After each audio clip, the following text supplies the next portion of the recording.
للهدى والناس آي النيرات من كتاب الله رب الكائنات، مثمرات مغدقات محكمات، حولها تزكو النفوس الهانئات.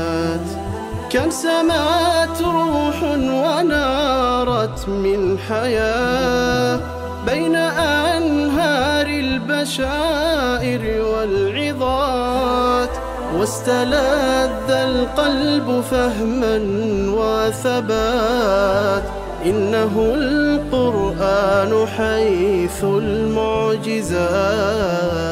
بينات بينات إنه القرآن حيث المعجزات. السلام عليكم ورحمة الله وبركاته. فأحييكم بتحية الإسلام الخالدة. السلام عليكم ورحمة الله وبركاته. الحمد لله والصلاة والسلام على رسول الله وعلى آله وصحبه ومن والاه. فأحييكم تحية الإسلام الخالدة. السلام عليكم ورحمة الله وبركاته. Karibu ndugu mtazamaji katika kipindi chako pendwa cha Al-Bayinat. Na leo biidhnillahi taala katika kipindi chetu cha Al-Bayinat tutakuwa ni kuzungumzia nasaha ama hasa tukiwa mwisho wa mwezi mtukufu wa Ramadhani. Tutazungumzia kuhusu masuala ya zakatul fitri, lakini vile vile namna gani ya kuweza kumaliza mwezi mtukufu wa Ramadhani, nasaha kwa ujumla ambazo zinaweza kugusa eneo mbalimbali za ibada, sio kuacha ibada.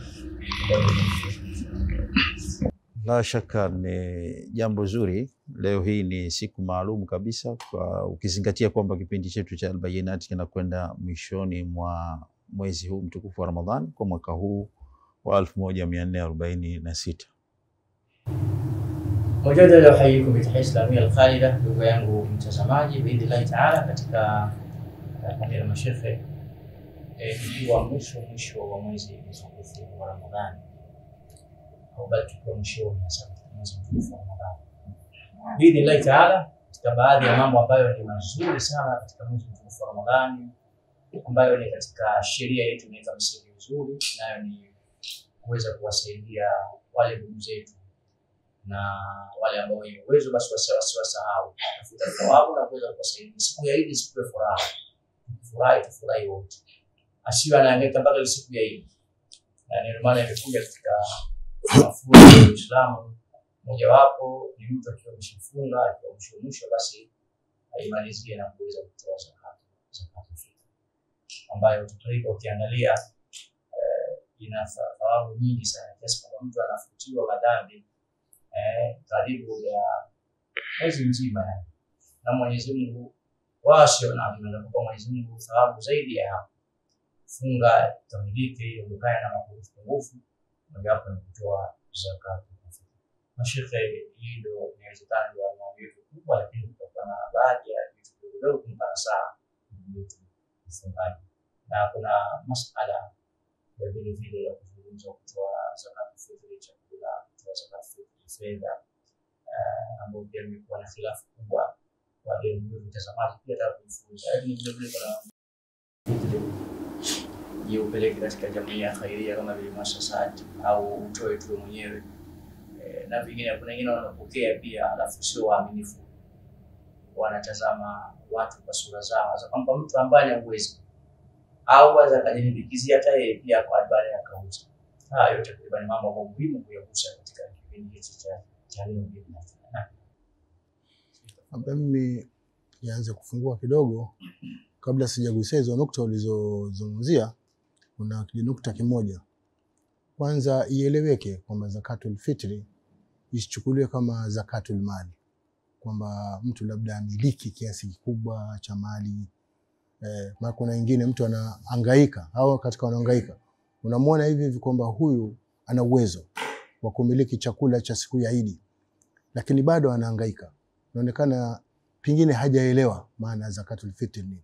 Kwa zakatul fitri ni kile anayemiliki tu chakula cha siku ile ya Eid, basi kama kuna ziada basi amwangalie mwenzake, jirani yake, yule ambaye anahisi kuwa ni mnyonge aweze kumpa katika hili. alikuwa nataka nigusie tu kidogo katika hili kabla tujaingia kwenye nukta zetu. Kuna nukta muhimu pia kuchangia hapo kwenye zakatul fitri katika mambo ya mwanzo kuyafahamu ni hukumu ya zakatul fitri. Kwa kweli kwa mujibu wa hadithi ya mtume wetu Muhammad sallallahu alaihi wasallam ilipokewa na Abdullah ibn Umar na Abdullah ibn Abbas, inasema faradha Rasulullah sallallahu alaihi wasallam zakatul fitri, kwamba mtume sallallahu alaihi wasallam ameifaradhisha hii zaka ya fitri. Kwa hiyo wanazuoni wengi wanazungumzia uwajibu wa kutoa zakatul fitri kwa yule ambaye anamiliki ziada ya chakula ya siku ya Idi na usiku wake. Huyu anatakiwa atoe hiyo zakatul fitri. Kwa hiyo kuna hii nukta muhimu sana kwamba afahamu mtazamaji wetu na kila Muislamu kwamba hukumu ya zakatul fitri kwa kauli iliyokuwa sahihi kabisa wenye nguvu ni kwamba zakatul fitri ni lazima, faradhi. Hii nukta nataka kuigusa ikawa ni kama ni kitu mabdaia ieleweke. Naam. Na pia kwa jambo lingine cha muda wake pia. Wakati mwingine mtu mwingine anataka fitri watu wakimaliza ibada ya sala na yani ile sio masharti yake, watu wengi sana mtu hajui kwamba ni wakati gani yaanza na pia inawezekana kuishia muda gani. Anaweza kuwa ametoa zakatul fitri kampa mtu mhusika lakini muda na sio ndio.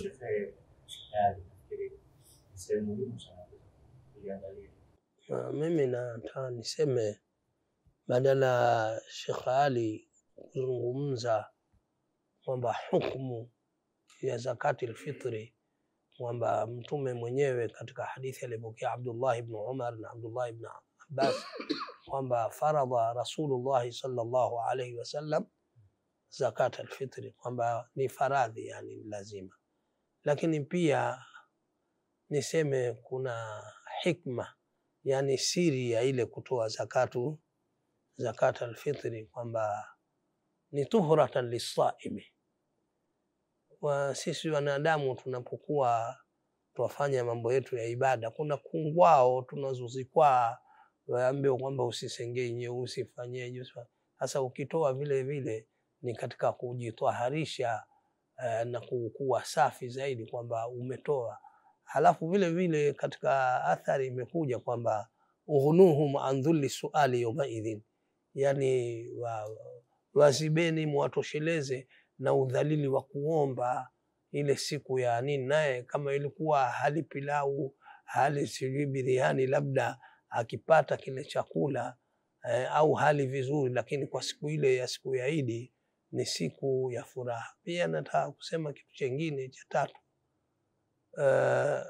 kwa sababu aya ya Qur'ani imemaliza, inaonyesha kwamba vile ukimaliza pia anayetoa zakatul fitri ni katika pia kushukuru. Maanake kufunga silele mama washinda watu wengi, walitukmilu al-idda walitukabiru Allah ala ma hadakum wa la'allakum tashkurun. Pia Allah akasema wa idh ta'adhana rabbukum la in shakartum la azidannakum wa la in kafartum inna adhabi la shadid.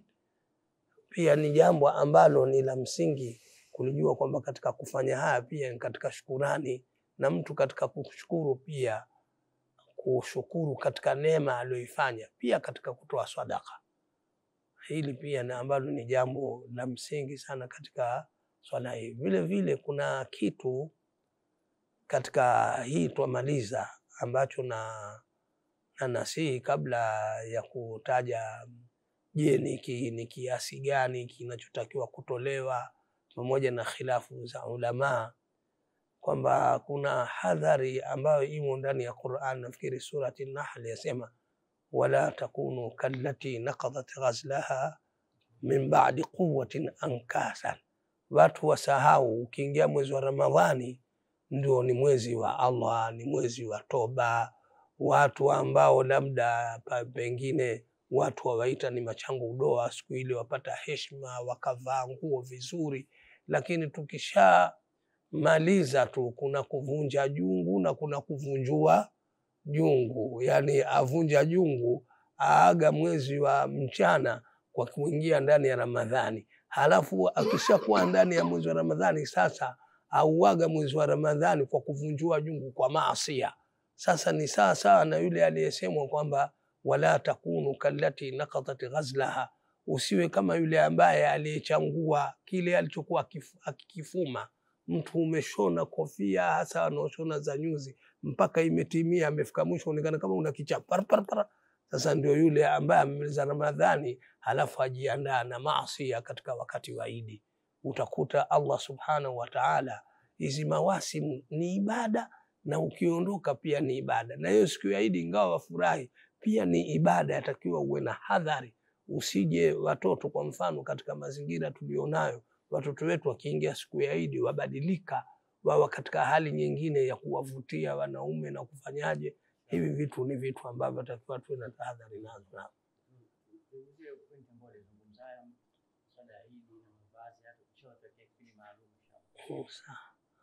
Kwa hiyo pointi ambayo ni ya nini, je, zakatul fitri pia atakiwa ijulikane ni muda gani wa kutoa zakatul fitri na ni kiwango gani cha kutoa zakatul fitri. Muda iwe wanachuoni sasa hivi wamezungumza kabla siku 2 au siku 1 ya ile Idi unaweza ukatoa zakatul fitri.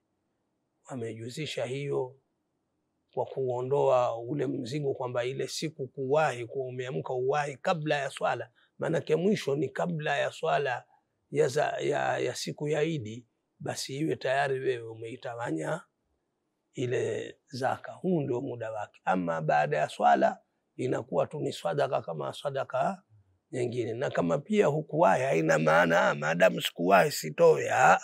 Maadamu hukuwahi, itoe hiyo sadaka, isiwe umekosa vitu vyote.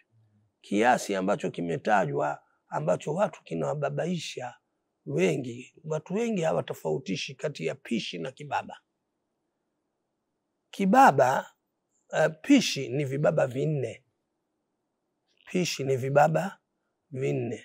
Kwa hiyo kibaba ni kidogo kuliko pishi. Pishi ni kikubwa, ambacho vibaba 4 ndio pishi hii moja. Pamoja na khilafu, kuna walio kwenda kwamba swau nabii hata kilo 2.5 inaweza ikawa ndio pishi moja. Lakini watu madhhabu ya ihtiyatu wasema tutoe kilo 2.5. Kuna wengine sasa hivi wamesema mimi natoa kilo 3 tu. Basi pia akifanya hivyo, faman tatawwa khairan fa inna Allaha shakirun alim. Mwenyezi Mungu yeye ni mjuzi, anapokea. Kwa hiyo nataka ndugu zangu mnao kufuatilia katika kipindi hiki mjue kwamba kibaba ni kidogo kuliko pishi. Na kibaba, mimi baada ya kufuatilia nimekuta kibaba ni 1/2 kwa kilo. Sasa 1/2 zikiwa 4, 1/2 na 1/2, umeshasikia, zikiwa 4 inakuwa ni kilo 2.5. Na hii pia kwa sababu niliwahi kusikia mtu anataka kutoa kafara lake kwa sababu, au anataka yule ambaye wala alladhina yutiqunahu fidya, anataka kutoa fidia, basi kila siku ya Ramadhani kwa dharura, ima kwa kwamba ana maradhi muzmin au ana dharura nyingine hawezi kufunga, sasa kila siku akalazimishwa atoe kilo 2.5 pishi. Kumbe ni kibaba ambaye atakula na 1/2 ikiwa na viwamba jengo, hata kama wala namna gani, ukila washiba ile mbaya, ina viazi, ina nyama. Nafikiri Sheikh Saidi na Sheikh Qahtani na Sheikh Ali, muda nafikiri umekwenda kidogo, swala nyeti, na inshallah tutalijadili baada ya mapumziko hapa. Lilhuda wan nasi ayun nairat min kitabillahi rabbil kainat, مثمرات مغدقات محكمات حولها تزكو النفوس الهانئات. كم سمعت روح ونارت من حياة بين أنهار البشائر والعظات، واستلذ القلب فهما وثبات. إنه القرآن حيث المعجزات. بينات بينات إنه القرآن حيث المعجزات. مجددا أحييكم تحية إسلامية خالدة. السلام عليكم ورحمة الله وبركاته. Baada ya kufanya mapumziko mafupi, tunajadili kuhusu zakatul fitri na hasa mtumia kutia mara mbili. Kutia mara mbili kwa kuna kufuata kuomba apewa tena azunguka huyo wakati kuna wenzake hajapata. Pendezi kabisa. Ni kweli. Inshallah. Lakini kwa nyumbani kwako zikuja au ndio katalo. Sema tu utakuwa kusimamia na Kwa nini ingekuwa ni vyema kwamba bwana mimi nishapata, hebu peleka pale. Wakati nadhani mtu wa namna hii atakachopewa hapa kimefika. Nyumba ya fisi haitoki buruto. Okay, kiingia hatotoa. Lakini baadaye pia na mtu amjua. Angalia kumuingiza furaha na ikatoa kumpa. Sio hivyo tu, kuna hiyo unaozungumza. Kuna wengine kweli wanania si nzuri. Alitoa chakula, kuna watu wana shida, lakini apiga mahesabu kwamba huu mwezi wa Shawwali huu kuna Rajabu Mudhara na Rajabu Rabia. Sasa Rajabu Mudhara ni ile Rajabu ile, na Rajabu ya Rabia ni hii, ni mfungo mosi. Maana baada ya mfungo mosi, kama ilikuwa watu wana ukarimu Ramadhani tulivyozoea, basi mfungo mosi wa mwezi mgumu sana. Aona ni nafasi zile zakatul fitri azikusanye, atazitumia yeye kidogo kidogo mwezi mzima ajiweke sawa. Hii si sahihi. Lakini pia kuna kitu ambacho wacha kuwa si kizuri, naona pia wafanya dhulma, ambacho mmekisema hapa kwamba wewe ushachukua yule agawa, alafu wewe kama wazunguka hivi kiuwerevu, labda yule hata nitambua nikachukue tena mara pili. Hili jambo haliko sahihi katika nini. Lakini pia kama mlivyosema kwamba kuna watu wengine, kila mmoja wewe wakaa, kila mmoja ajua huyu ni shekha akuletea zakatul fitri, huyu akuletea, huyu akuletea. Si vibaya kuzichukua zile, kwa sababu ukishakuwa una cheo, unacho huna, watu wajua wewe una ziada. Kwa mfano Mtume sallallahu alaihi wasallam alikuwa maskini sana, lakini maswahaba kila kitu waenda kwake. Kuna mashekhe humu walikuwa hana mradi wowote, lakini amekwama huko kwenye uvuvi, hana mradi, haja shekhe za kuja hapa maana mambo yangu ni mabaya. Kwa hiyo usifikiri atakomuombea dua, pia ajua kwamba wewe lazima hamna ndimo mliwamo humu. Majoka na majusi ya humo mwenye kubwa, basi wapapasa kweli. Na Mtume alikuwa hivyo, na sisi tumechukua mirathi hiyo, ndio wafuatwa. Saa nyingine wafuatwa mpaka ni mtu ana uwezo wake, ana uwezo, lakini amekwama, sema mwanangu hivi, pia wafuatwa. Yani sitofuatwa kwenye mambo mengi. Kwa hiyo kama tunavyofuatwa hivyo, basi kama zakatul fitri umempa mtu, bora awe ana amana tu. Kwa mfano mimi ni jambo ambalo saa nyingine msikitini pale watu wanakuja, bwana zaka yangu bwana hii, kwamba umesema kabla siku moja, na mimi ilikuwa nazunguka tena. Kuna mama mmoja, Allah amrehemu amlipe, ameshafariki, ilikuwa akishatoa hivyo ananiambia, shekhe bwana naleta zaka na gari pia natia mafuta mimi. Sasa kuna kijana wangu mmoja nilikuwa ikifika siku hiyo anitafuta, naye kwa vile azunguka ana shida, atapata chochote naye. Basi wale wote tunaowajua, sijui wa familia na sehemu fulani, ilikuwa tuzunguka na gari mpaka pengine saa 8 huko tushamaliza kugawa, ambao ile haki za watu zimefika. Kuna jambo moja pia ni muhimu hatujaligusa, kwamba kiwango kile cha kutoa zaka, je, natoa mimi tu kama mfungaji au kuna wengine ambao napasa ni watolee? Hii nukta ambayo ni muhimu pia, kwamba Ya, hiyo ni jambo ambalo linaweza linaunganika na ile viwango, unaona, kwa sababu inatakiwa mtu kama anatoa atoe na wale watu ambao wako chini yake, watolie watoto. Si tumesema kwa mfano 2.5 kilo au 2.5 kilo ahwat mpaka 3 kilo. Kwa hiyo kama mimi na watoto 4, nina chini yangu kuna mke, labda kuna wengine ambao wananitegemea, nalazimika, wale ambao nalazimika mimi kuwalisha kiasili, inabidi utoe kwa kila kichwa kwa mujibu wa nani. Naona kuta kwamba hii zaka kama alivyosema Mtume SAW ni faradhi kwa kila mtu, awe mtumwa, awe huru, awe mkubwa, awe mdogo, awe ni huru, awe ni ama, kila kitu, abdu, mpaka mjamzito. Uthmani alikuwa ametoa yeye, kama yeye ameona kwamba hata kile ambacho kipo kwenye tumbo akitolee.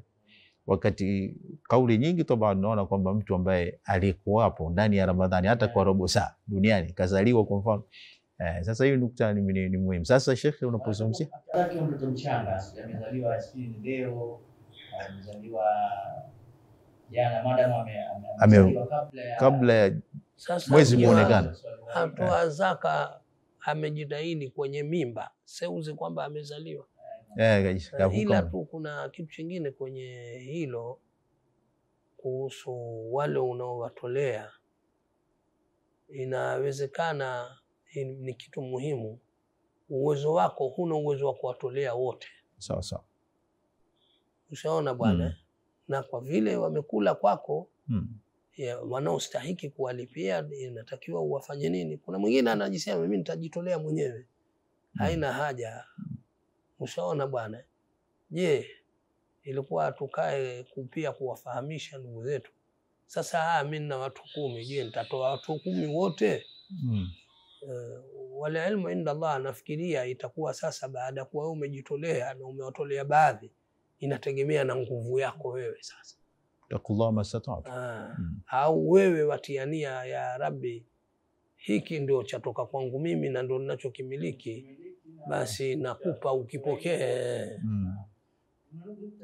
Kuna wafanyakazi ndani wanakaa katika nyumba yetu, kuna mwingine mtu wa bustani, na baadhi ya nyumba wanakuwa watatu. Je, hawa wanaingia katika kufikiri kwamba wewe ndio au kwa sababu wana posho zao wanatakiwa wajitolee wenyewe? Mimi kwa nazungumza rai yangu kwamba hawa wanaweza hawa, kwa sababu wako kwenye maisha yao, wako kazini.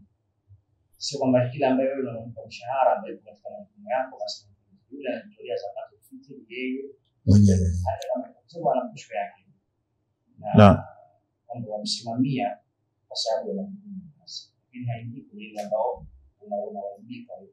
Ni kama afuturu kwako na wewe umepanga kwamba mwezi mzima umfuturishe, ni maskini, kama maskini sio Sheikh. Lakini sheria imetolewa kwamba wale wanaokulazimu chakula chao, yule kaja kama mgeni tu, yule husiki yule. Mmesema robo saa, yule ambaye ona, ngoja Sheikh ametangulia kusema yule ambaye robo saa pia, hata kama amekuja akawa ala kwako, watakiwa mtoe zakatul fitri. Yule wako sasa, yule wako wewe, sio yule mgeni aliyekuja. Je, wale ambao kuna mtu si ni mgeni amekuja kwako, mwambie wewe mwezi huu wote futuru kwangu.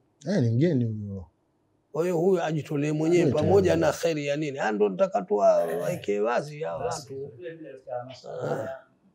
Au ina khilafu za wanazuoni, kuna baadhi ya wanazuoni wanasema lazima na ndio kwa wanazuoni wengi lazima zakati fitri ni chakula. Ndio kurai kionekana kama sana pima ya ndio hapa haipo hapa kwa hiyo, lakini kama ulishikana kantolia macho sana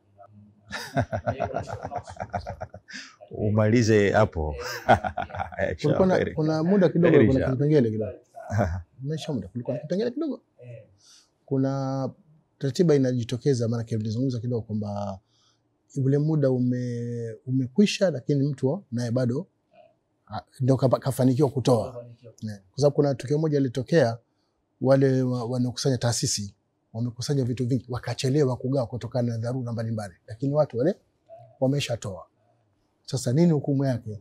Hukumu yake ni kwamba wale mpata muda hii kugawa, sasa ni wewe tu mtekelezaji, lakini yule ameshafanya. Yani hapo ni kwamba yule anayekupa wewe, je, itakuwa hata wewe ukichelewa itakuwa zaka yake ishakupokeleka? Imepita.